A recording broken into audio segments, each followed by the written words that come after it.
ሰመመን ምዕራፍ 2 የዓመቱ ትምህርት ከተጀመረ 2 ወር እንኳን ባይሞላም የዩኒቨርሲቲው ተማሪዎች በጥናት ተዋክበዋል። አብዛኛውን ተማሪ ፊቱን ወደ ቀለም መልሷል። አንዳንዱ ደግሞ የሌላውን አጠናን ተስፋ አስቆርጦት የትምህርት አሰጣጡ ክብደት ወይም ደግሞ አንድ የሙከራ ፈተና አስበርግጎት የመሰናበቻ ጊዜውን መጠባበቅ ላይ ናቸው።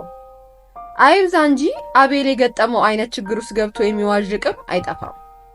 የሁለተኛና የሶስተኛ ዓመት ተማሪዎች መጠነኛ መረጋጋት ይታይባቸዋል። ጥናቱ በመጀመሪያና በመጨረሻ ዓመት ተማሪዎች ላይ ያደላል።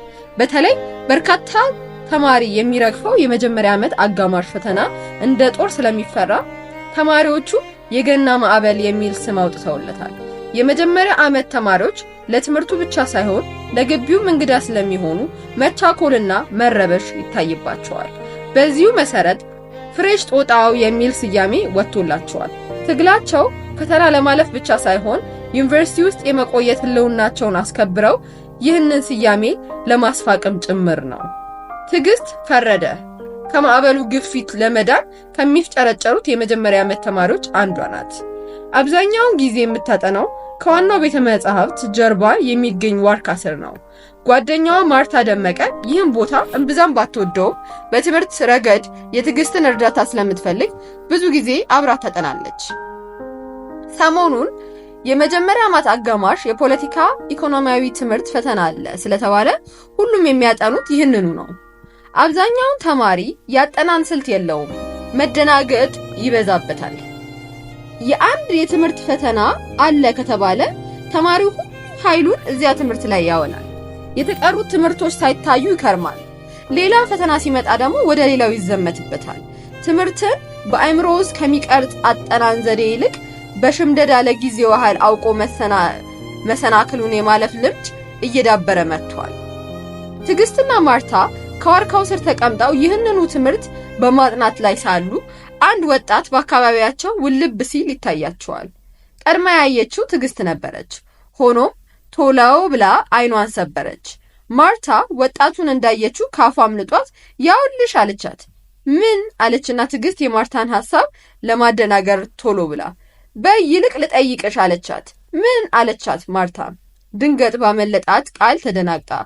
ከምናጠናው ትምህርት ውስጥ ነዋ። እሺ ጠይቅኝ አለች ማርታ ላፏ ያህል፣ ልቧ ግን ወዳለፈው ጉዳይ ቀርቶ ነበር። ለምንድነው የምትደብቀኝ ስትል አሰበች። እኔ እንደሆንኩ ነቅቼባታለሁ። ሞኝት በሷ ቤት ማንን አላወቀብኝም ብላ ይሆናል። ያበጠው ይፈንዳ እንጂ ዛሬ አወጣጣታለሁ ብላ በለቧ ፎከረች። ግን ዋና ነሽ ትዕግስት ሙች። ምነው ምን አረኩሽ አለች ትዕግስት ነገሩ ቢገባትም እንዳላወቀች ሆና በመቅረብ። ስለሱስ ሳነሳብሽ ለምን ትዘግኛለሽ አለቻት ድርቅ ብላ ጉዳዩን ግልጽ ለማውጣት። ትዕግስት ምንም አልመለሰችም። ክዋለች ወደ ኋላዋ አስታወሰች።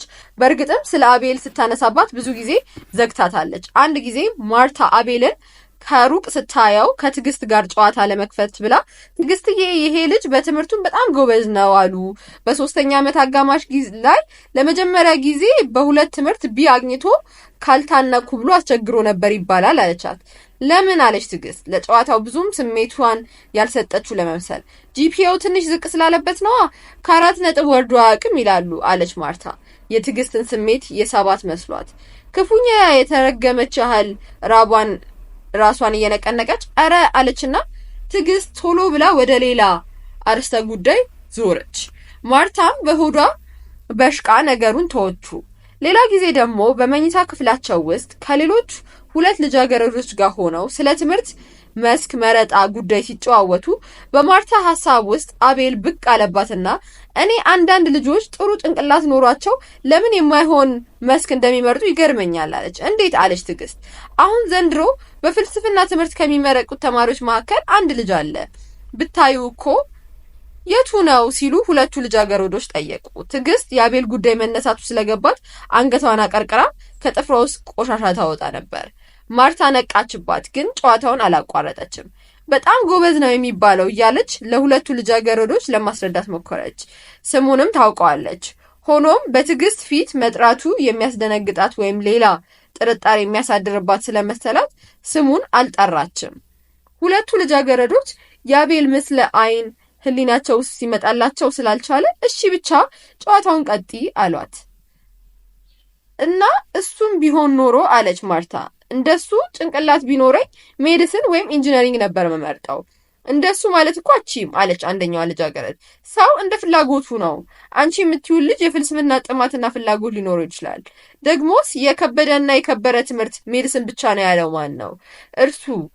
በእኔ ግምት ማንኛውም የትምህርት አይነት የተከበረና ዋጋ ያለው ነው። ዋናው ነገር ግን እንደ ባለቤቱ ፍላጎትና አያያዝ ነው። ትዕግስት ልቧ ቅቤ ጠጣ። ደስታዋ የልጃገረዱ አነጋገር አቤልን ስለሚደግፍ ሳይሆን የራሷም እምነት ስለሆነ ነበረ።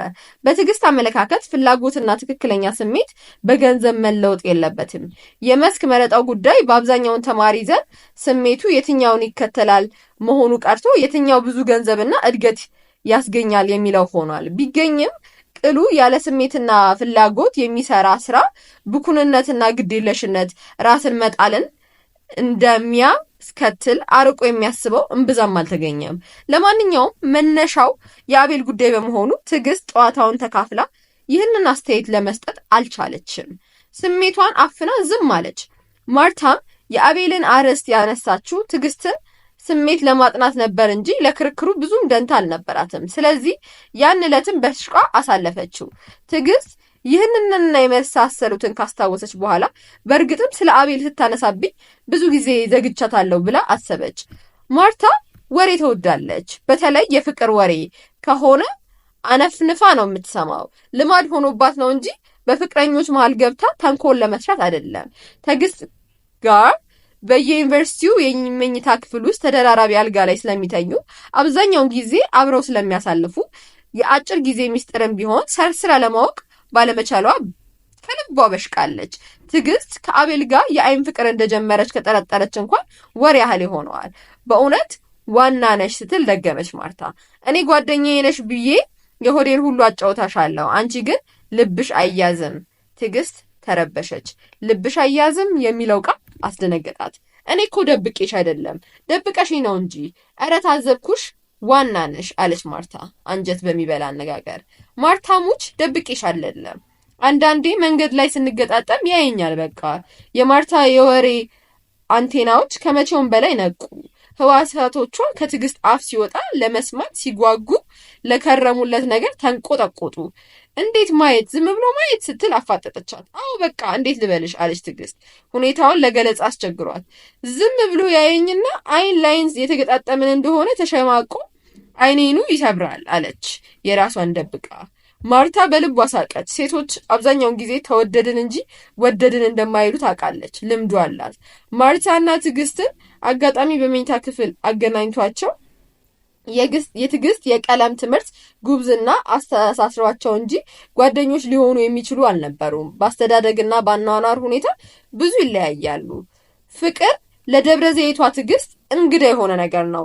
ፍቅር ተደጋግሞ በተጀመረ ቁጥር አዲስ መሆኑ ባይቀርም ቅሉ ለመሃል አራዳ አደጓ ማርታ እንግዳ ነገር አልነበረም። ቀን ከወንድ ጓደኛዋ ጋር መውጣት፣ ማደር፣ በተለያዩ የጨዋታ ቦታዎች ላይ መገኘት ከማርታ አፍ የማይጠፉ ጨዋታዎች ናቸው። ትዕግስትም እነዚህን መሳይ የማርታ ሚስጥሮች ስታዳምጥ በመክረሟ በዚህ ዕለት ልብሽ አያዝም ያለቻትን ለማስተባበል ስትል ደብቅ የቆየችውን የአቤል ጉዳይ ለማውጣት ተገደደች። በመሆኑ ስንት ጊዜ ነው አለች ማርታ ለጥናት የገለጠችውን ደብተር ጭራሹኑ ዘግታ። ምኑ አለች ትዕግስት። ጥያቄው ቢገባትም በአንዴ መመለሱ አስቸግሯት። ከአቤል ጋር በአይን ከጀመራችሁ ነዋ አለቻት ድብቅ ብላ። ትዕግስት የአቤል ስም ሲነሳ የባለ ድንግጥ አለች፣ ደስታ የተቀላቀለበት ድንጋጤ።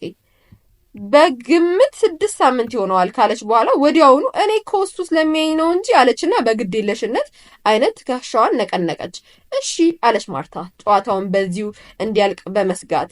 ትዕግስት ትክ ብላ ከማየት በስተቀር ምንም አልተነፈገችም። 11ኛ ክፍል እያለው አንድ መምህር ምን አለ መሰለሽ? ምን አለ አለች ትዕግስት ለመልሱ ብዙም ያልጓጓች በመምሰል። መጀመሪያ ለክፍሉ ጥያቄ አቀረበ። ምን የሚል? ፍቅር የሚጀምረው ከየት ነው? ከየት ነው አላችሁ ታዲያ? እኔ ከአካባቢ ወይም ከአቅራቢያ ብዬ መለስኩ። ሌሎቹም የመሰላቸውን መለሱ። በመጨረሻ መምህሩ ራሱ ፍቅር የሚጀምረው ከአይን ነው ብለው ገላገሉን። ትዕግስት ነገሩ ቢኮረኩራትም አልሳቀችም። ማርታም አልረካችም። ከትዕግስት አፍ መስማት የፈለገችውን ሁሉ ቀድማ የምታውቀው ሆኖ ስላገኘችው አዲስ ምስጢር ለመሰርሰር ሰልተው የቆሙትን ህዋሳቶቿ ሳይረዱ ቀሩ። አይ አንቺ አለቻት ቆይታ እንዴት እንዲሁ ነዋ። ትዕግስት በመቅለስለስ አይን ትከሻዋን ነቀነቀች።